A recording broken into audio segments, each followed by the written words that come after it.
Bolivia will send a plane to Cuba carrying food and syringes destined for the Cuban people, as a show of solidarity. Here's a summary of the article. President Luis Arce has announced that Bolivia will send a plane to Cuba carrying food and syringes destined for the Cuban people, as a show of solidarity.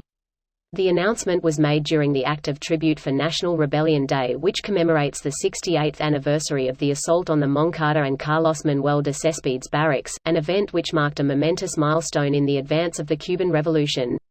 I want to announce to the Bolivian people and to the Cuban people, tomorrow our presidential cabinet will approve the sending of a plane to the Republic of Cuba with syringes and food for our Cuban brothers, announced the president.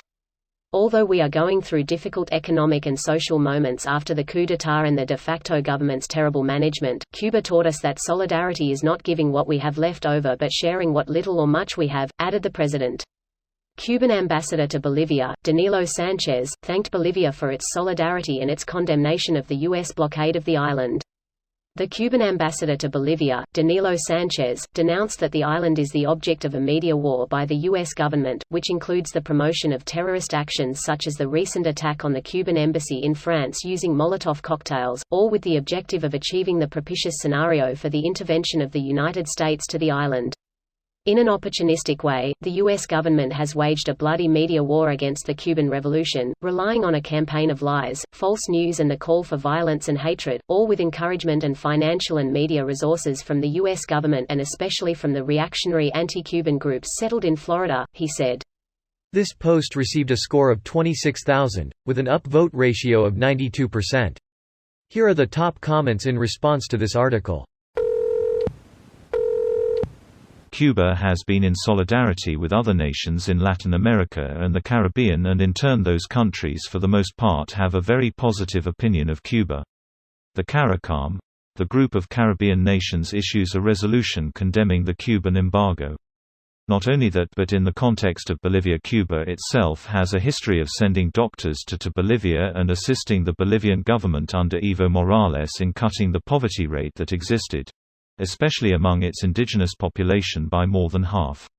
Not only that Che Guevara was executed in Bolivia, and for the indigenous populations of that country they revere him almost like a saint with images of him beside the Virgin Mary. Greater than the CARICOM, the group of Caribbean nations issues a resolution condemning the Cuban embargo. Almost the entire world opposes the embargo. Every year only the US and Israel vote against the resolution which condemns the embargo in the UNGA. As an American, is there any way I can vote against the embargo? Cold War ended decades ago and Cuba should be our friend. Biden absolutely supports the embargo, so don't get your hopes up. I highly recommend the well-researched, well-organized and well-produced second season of Blowback, a podcast. The second season does an amazing job of exploring the fuckery of the U.S. against revolutionary Cuba. It's interesting to learn the real blow-by-blow that led to the Bay of Pigs, embargo, and Cuba having to side with the USSR just to survive. Greater than I don't know if Bernie ever came out against the embargo, he did.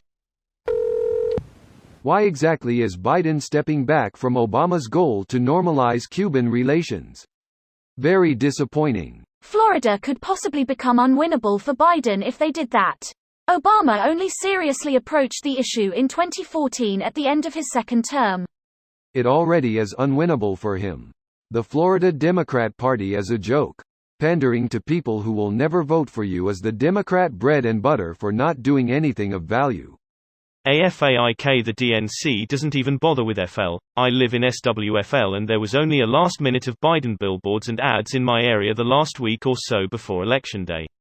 FL is not a deep red state, Republicans only win by margins, but the DNC just doesn't put the effort in, and it's annoying to see.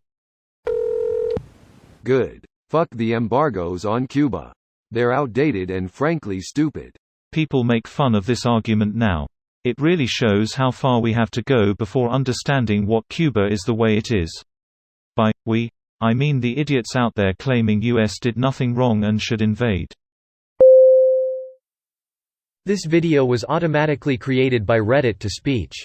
The article and comments in this video were selected from Reddit according to their upvotes, and any paraphrasing was performed by smmry.com, without any human intervention.